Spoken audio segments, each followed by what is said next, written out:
আমার কলকাতা নিউজ, কথা হবে সামনাসামনি।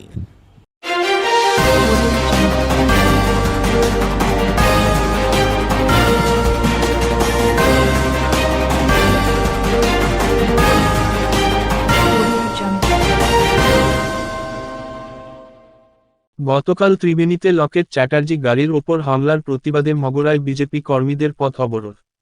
অবিলম্বে দোষীদের গ্রেফতার করতে হবে এই দাবি নিয়ে পথ অবরোধ। অবরোধের জেরে যানজটের সৃষ্টি হয়। উপস্থিত ছিলেন জেলা সভাপতি তুষার মজুমদার, বিজেপি নেতা সুবীর নাগ সহ জেলা ও স্থানীয় নেতৃত্বেরা। পরে বিশেষ এক প্রতিনিধি দল ডেপুটেশন দেন মগরা থানায়।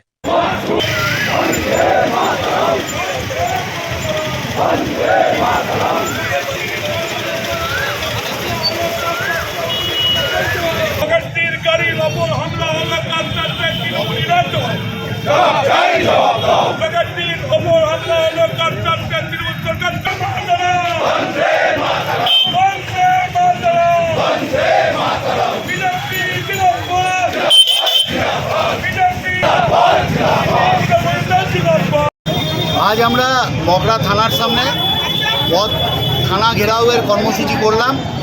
গতকাল রাতে আমাদের মাননীয় বিদায়ী সাংসদ এবং ভারতীয় জনতা পার্টির হুগলি লোকসভার পদপ্রার্থী লকেট চ্যাটার্জির ওপর হামলা হয়। সেনপুকুর কোচাটিতে তিনি একটি কালী পুজোর অনুষ্ঠানে অংশগ্রহণ করতে গেছিলেন।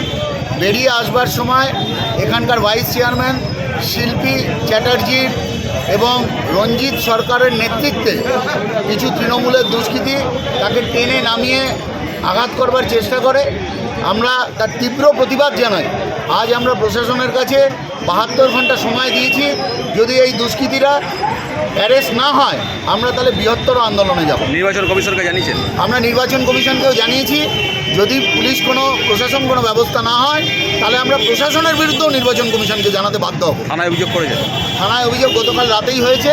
আমরা ডিএম এবং এসপি দুজনকেই অভিযোগ জানিয়েছি, তাদের সাথে কথা বলেছি।